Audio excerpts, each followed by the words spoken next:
Hello?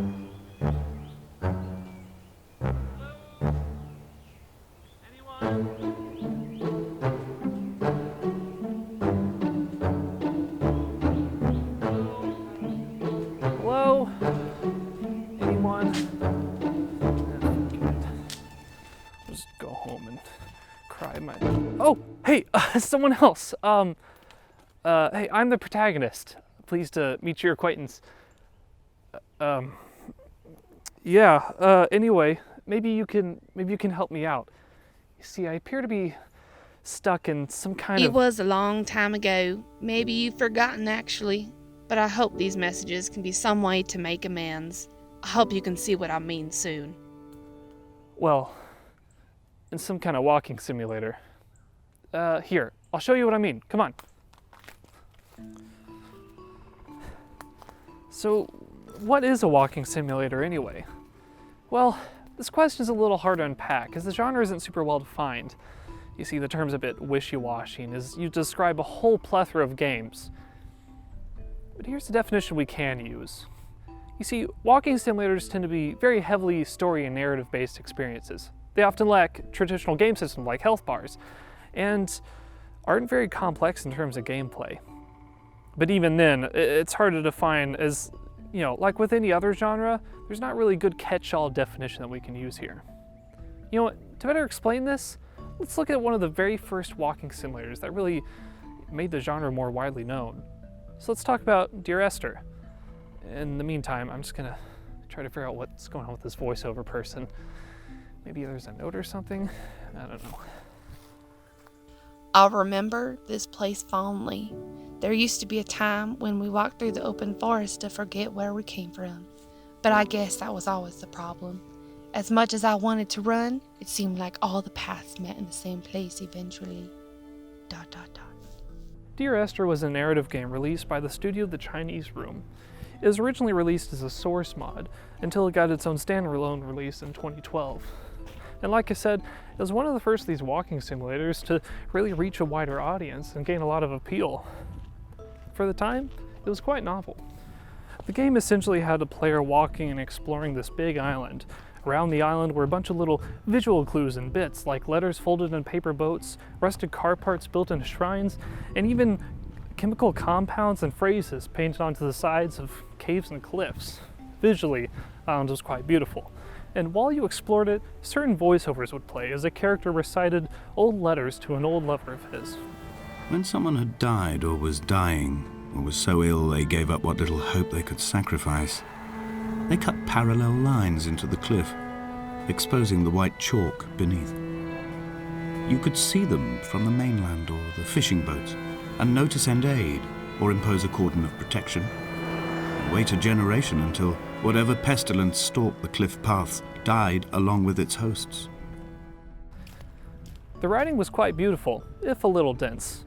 You could go so far as to call it purple prose, but purple prose isn't necessarily a bad thing. And it works pretty well here, at least in my opinion. The narration throughout the game here, though, is the main appeal, as the island, while absolutely beautiful and full of little visual clues to hint at the story, the island is pretty sparse in terms of exploration. Overall, though, it was a very effective experience. It did something really interesting with this new narrative style that a lot of people hadn't seen before. Oh, here we go. Let's see if we can find some kind of explanation in this. Here it is. Dear Protagonist, I'm so excited that you got that new job. Imagine flying around to all those distant countries. Wow! But all this travel talk has gotten me thinking, who's gonna provide me with company and snuggles while you're away? Expect a furry friend to infiltrate the house soon. Well, here we go. Well, apparently I have a girlfriend of sorts and a job or something? I don't know. Anyway, this might be a great time to start talking about how walking simulators have very interesting and unique ways of telling stories. In fact, what's this? A choice? Which one do I take? Okay, let's see, I could go down the path to the left, but then how do I know I'm not missing out on something on the right? How do I progress? Oh God. Oh geez, somebody please help. I'm just a protagonist in a game. I'm not suited for this. Oh God, oh geez, oh God, oh man, oh God, somebody please help me. What am I gonna do? Oh God, oh geez, somebody please help. I'm just a protagonist in a game. I'm not suited for this. The hell? Oh God, oh geez, oh God. Why did I start playing this game?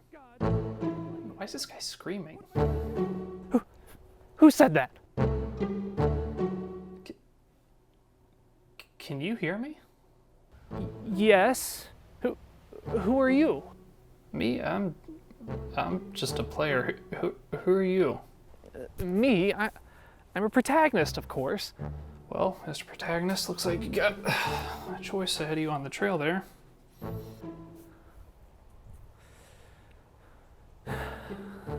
Yeah.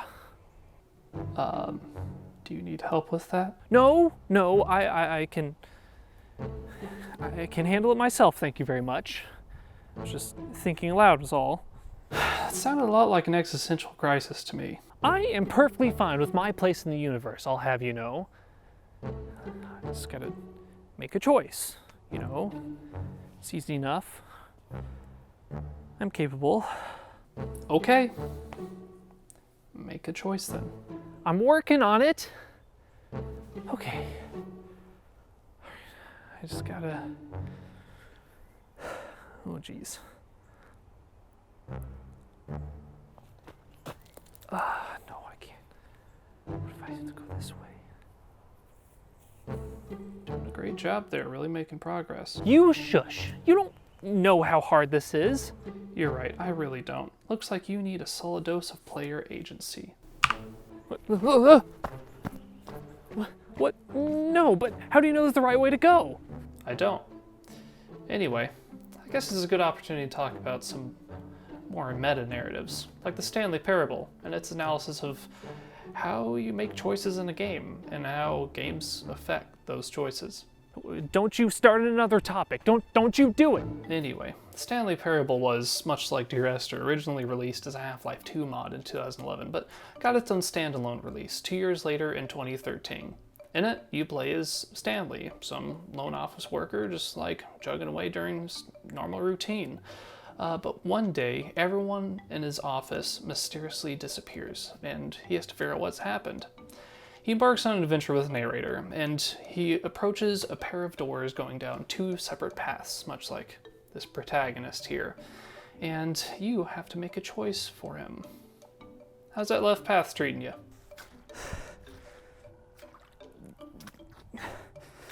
It's very wet.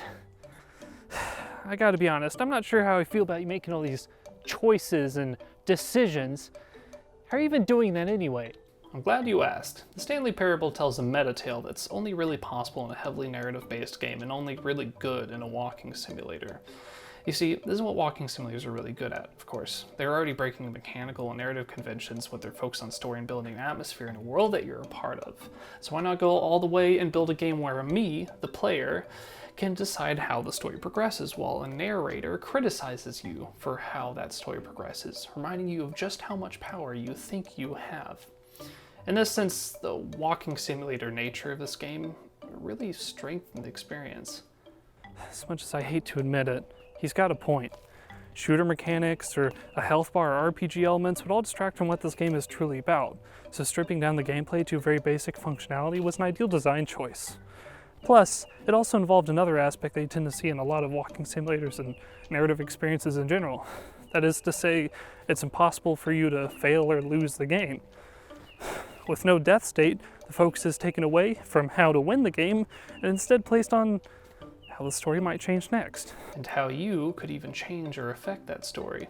I guess, yeah, are you sure this is the right way to go? Well, that's the point, isn't it? There is no right way. Sometimes that's what makes these games so enjoyable. You feel like you're a part of it, much like real life, huh? Not that you would know much about that, I guess. Hey! Got him. Anyway, I don't know, what do we want to talk about next? I don't know, so... I guess another walking simulator I like is... No! No! What are you doing? You can't just jump from one topic to the next all willy-nilly without context. You need to set up the next section. You need flow. You're losing our audience already. Whoa. Who the hell are you? Yeah, who the heck are... Who are you? Me? I'm the writer, of course. And I guess I do some editing on the side. Oh, a writer, huh? Writer and editor of what? Well, this video we're in, obviously. What do you think we're talking for? Yeah, now that you mention it, I was wondering why I was just talking about walking simulators for no reason. Mm-hmm. This is getting really meta, though. Are you sure this isn't just going to be more confusing? I mean, now there's 3 of us. There are just 3 of us, right? Yes. Oh, neat. Okay, hold on just 1 second. You expect me to accept yet another guy lauding over me? Why'd you stop moving? We gotta continue the game. Because I want to know what the heck is going on. No, what? Don't you dare. Anyway, where were we? Gotta get this thing back on track.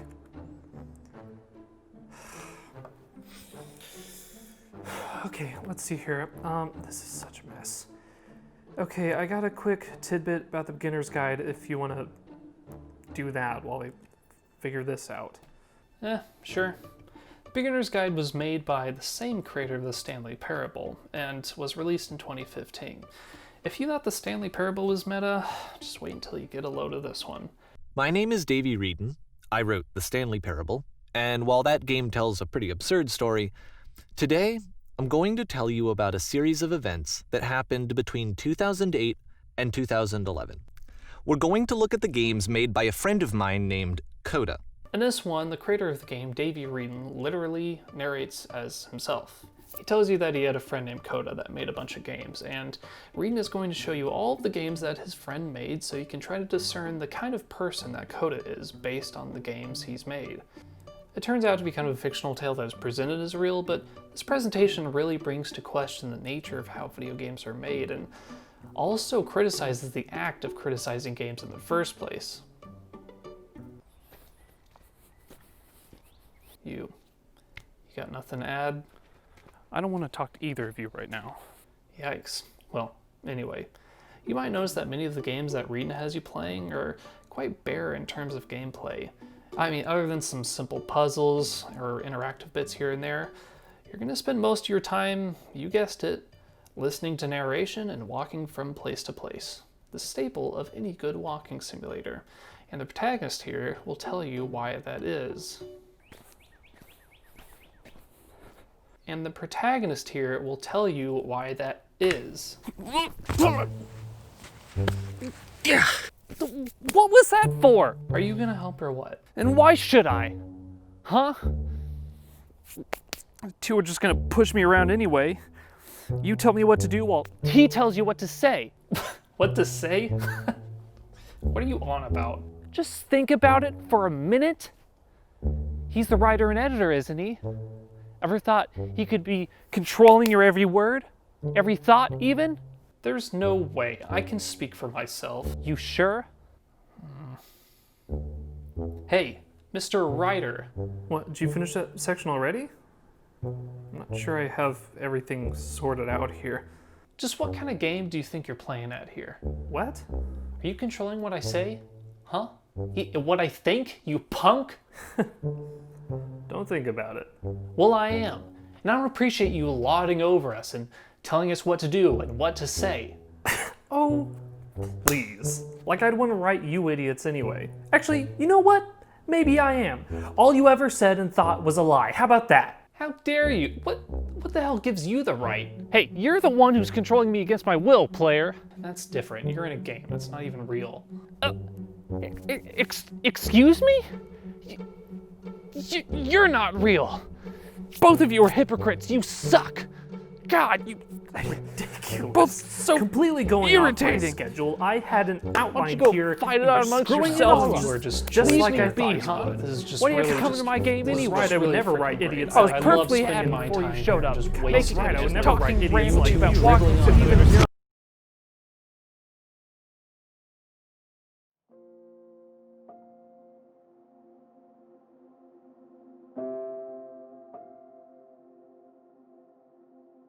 I guess it feels like I'm just slamming my head against a brick wall and I can't make a dent. I don't know. It just sounds like writer's block to me, buddy. Just wait a while, you'll get back to it. Inspiration will hit you. I mean, I guess. You know, I hate waiting for it though. You know, like, I don't know, maybe I should just find something else. I hear the gas station down the road's hiring. Yeah, har. Look, don't worry about it. You're gonna be fine, okay? Anyway, I should probably get going. I'm gonna try to wake up early and hopefully get something written tomorrow, so I'll see you later. See ya.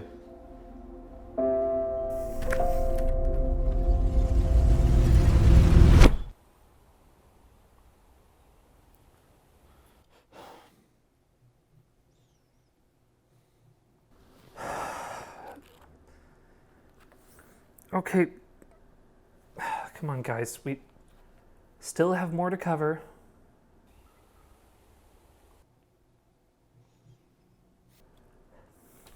Guys, why don't you just write my lines then, huh? I'll just be your puppet. Right after you're done making me your slave. Whatever. Okay, I get it. Player, protagonist, I'm sorry. I promise I'm not controlling anything you say. Honestly, I just made an outline for something since Protagonist was already in a walking simulator anyway. I just wanted to make something neat. Thank you. Yeah. If you got something to say, player? Yeah, I guess I'm sorry for your controlling you to the thing. What was that? I'm sorry for controlling you against your will, Protagonist. I'll leave it to you. Just wanted to move the story along was all. I'm sorry for calling y'all hypocrites and saying you suck. You know, it's all true. It's fine. Okay, is everyone feeling better? Yeah, I guess. Yeah, a little bit. Great. Now, let's just get on with the next topic. And what would that be? I guess I missed this. Well, week number 6 in your new job. Hope you're having fun over in Paris. One day you'll have to sneak me aboard with you, but until then, at least I've got a little stand to keep me company. Not my best dog name in the world, but hey, it's better than Bob. Don't ever expect me not to give you grief over that name. How serendipitous. Well, I guess the dog's name was Stan. I suppose we're talking about story then? Exactly. Perhaps the biggest piece that separates walking simulators from all other genres is how they tell their stories. As was defined earlier, walking simulators are primarily narrative-based experiences that use their lack of traditional game mechanics to their advantage to further focus attention on the story they want to tell. Yeah, by pulling attention away from how you're supposed to play the game and instead focusing on how you interact with the story itself, they can do some pretty incredible things. Take the game Firewatch, for example, a lovely game from 2016 where you take on the role as a fire lookout in a national park. This game is all about exploration, hiking, and talking to another person on the radio. The main mechanics in this game all focus on you navigating around the park, and also how you choose to respond to your companion on the other end of the radio, Delilah. As you explore the park, you begin to uncover something mysterious that might be going on right underneath your noses. Or perhaps look at the 2013 indie game Gone Home. In this game, the mechanics are stripped down even further to the point where it just becomes a slow-paced first-person exploration game as you walk around your home trying to find clues as to where your sister may have gone off to. Essentially, all you're doing here is reading notes and listening to diary voiceovers by your sister. And of course, who could forget What Remains of Edith Finch, which plays out almost like a storybook, where you explore your old family home room by room, slowly uncovering the unfortunate fates of the family members that came before you. This game is all about its style, and how it chooses to deliver its story to you in the most creative and elegant way possible. All three of these games have something in common, of course, and it really is the biggest strength of the walking simulator genre as a whole. You see, with these games in this genre, the developers have the complete ability to control every aspect of delivery. in new and interesting ways.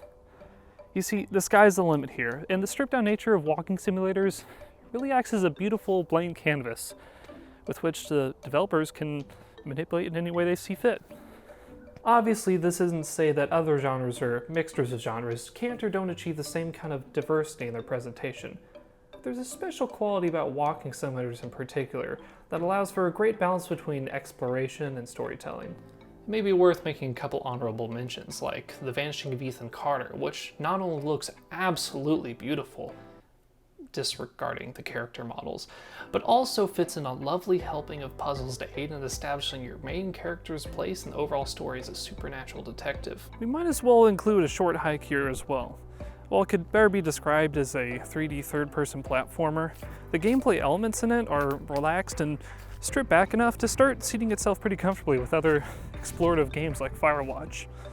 But you know, all in all though, the walking simulator genre is incredibly...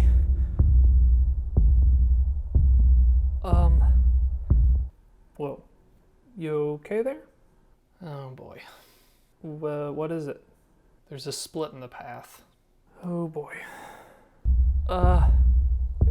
Guys, I don't know if I can do this. All right, hold on. I can take care.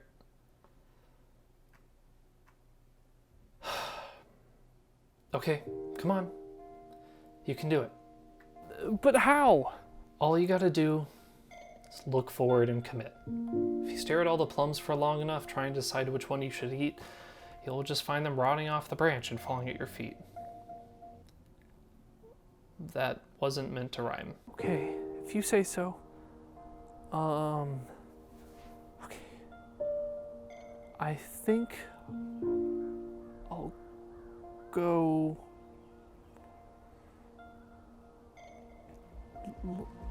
left.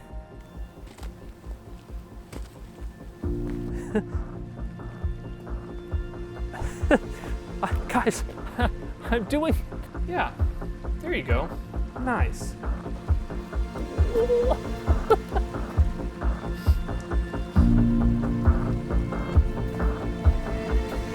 Yeah. So, something's supposed to happen, or? Usually. I'm actually not sure. What the hell? Oh, don't tell me it's just some dumb demo. This has been out for 2.5 years. Perhaps it's purposeful. What do you mean? Maybe this game is truly saying something deeper about video games as a whole. About our desire for things to end on a satisfying note, and just how devastating it can be when our expectations are thwarted. Indeed, maybe it's telling us to look inwards, to find satisfaction and purpose within, as we cannot rely on outside forces to make ourselves whole. It's about people. It's about us. It's about... No, man, I paid $20 for this. Wow, are you kidding me? $20? What kind of garbage is this for $20?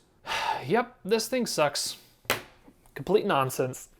And so pretentious, too. Honestly, man, I should just get my money back. This thing is so awful. Wow, this is really... It's been out for really 2.5 years. Bad. See, sit here... This thing sucks. I would write something like this, but if I wrote it, it would actually be good. Character arc and everything. Of course, but if I were to write something like this, I'd probably make it, not suck less and actually have... If you can communicate as many red flags as possible with just your voice alone. That's hilarious. I definitely feel like that's what that just did.